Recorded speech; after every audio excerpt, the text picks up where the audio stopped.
In the dead of night, a man stepped into a machine he built with his own hands, and the world forgot him. Not all at once, slowly, cruelly, like sand slipping through fingers. What if the price of seeing the past was disappearing from the present forever?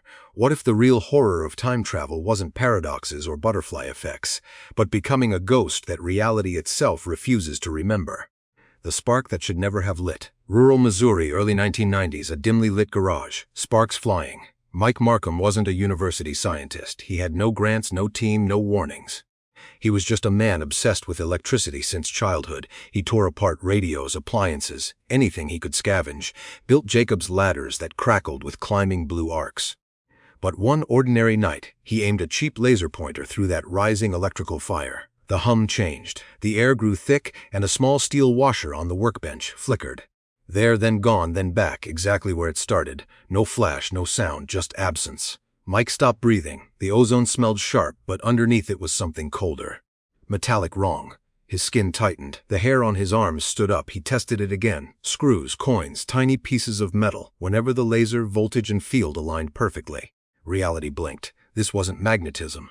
This was an illusion. Something had torn a tiny hole in existence itself, and Mike Markham had stared straight into it. Witness voice, raw interview cut.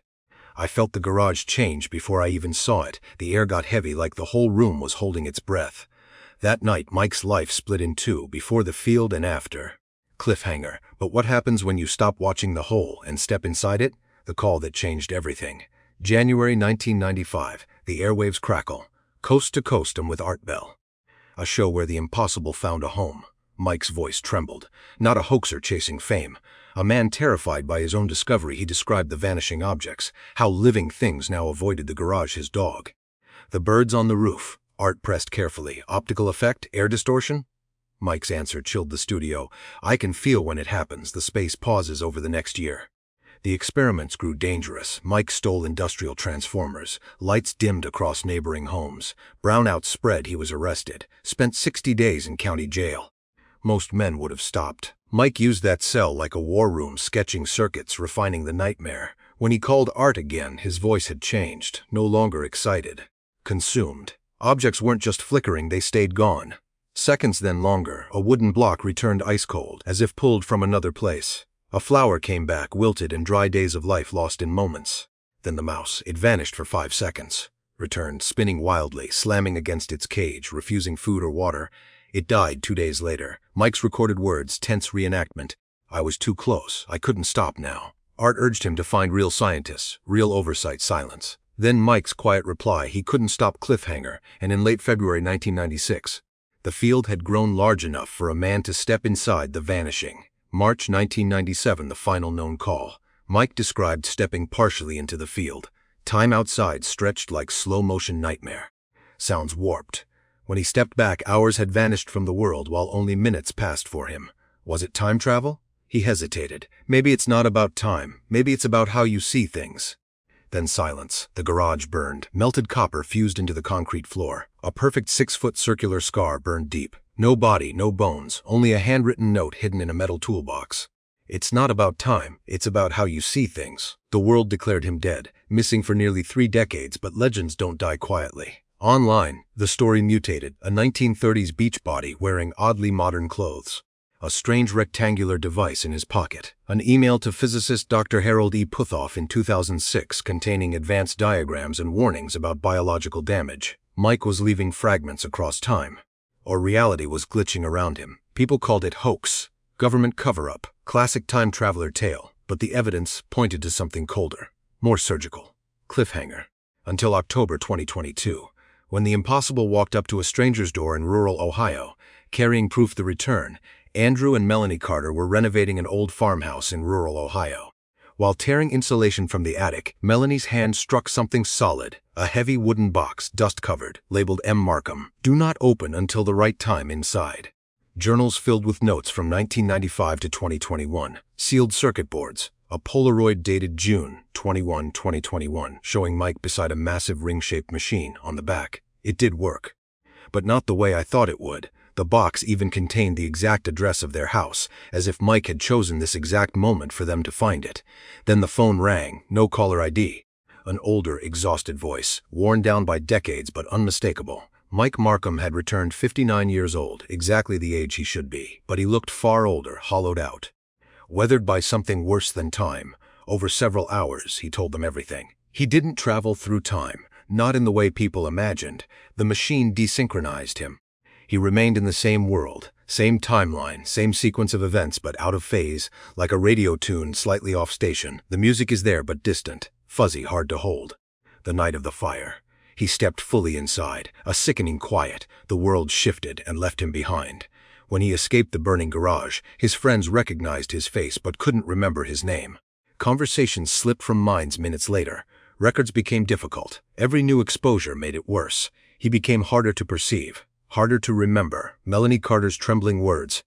The moment he left our house, we had to fight to remember his face. It was slipping away while we were still looking right at him.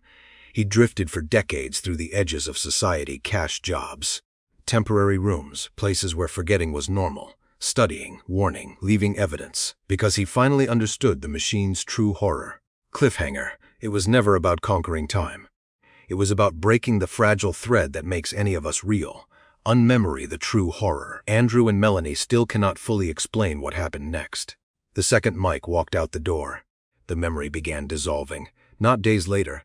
Immediately they wrote frantically on notepads because they could feel the details fading in real time, the color of his jacket, the shape of his hands, the exact sound of his voice. Within an hour they read their own notes like strangers' documents. Within a week only the physical evidence kept the story alive. The journals, the Polaroid, the circuit boards, their handwritten accounts, the living memory of sitting across from Mike Markham had almost completely vanished. This is what Mike called unmemory.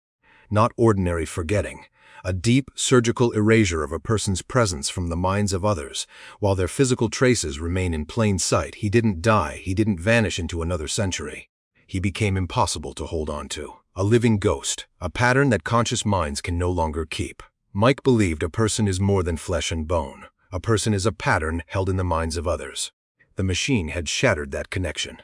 Stakes at their peak. One man became unrememberable. But what if this technology spreads? What if more people step into the field? Families erased from each other's hearts while sitting at the same dinner table. History itself unraveling. Entire lives reduced to scattered evidence that no one can emotionally connect to. The system that confirms we exist, observation, memory, recognition broken forever. Mike's final warning echo. Soon I will be present but unperceived, alive but impossible for the human mind to retain. Scattered sightings continue. A man in university physics departments asking impossible questions. A conference attendee no one can clearly remember afterward. Each encounter more uncertain. Each witness less confident. Not because he is hiding, but because the world itself can no longer hold him clearly. Somewhere, Mike Markham may still be walking ordinary streets. Standing in ordinary rooms, passing through lives that cannot keep him, still trying to leave enough evidence before the final thread breaks. So, could a real-time machine actually happen? Yes, but not with flashing lights and Hollywood spectacle. It might look like a desperate man's garage experiment, a field that doesn't send you backward or forward, but pulls you out of the only thing that truly matters, being remembered. Mike Markham didn't conquer time. He fell out of memory, and reality punished him for it. What would you do if you could go back and see someone you lost? Knowing the cost was disappearing from everyone who ever loved you. Would you still step into the machine? Comment below with your answer. If this story unsettled you, hit subscribe and turn on notifications. Because some discoveries don't just change history. They erase the historian, and the scariest part? We may have only seen the beginning.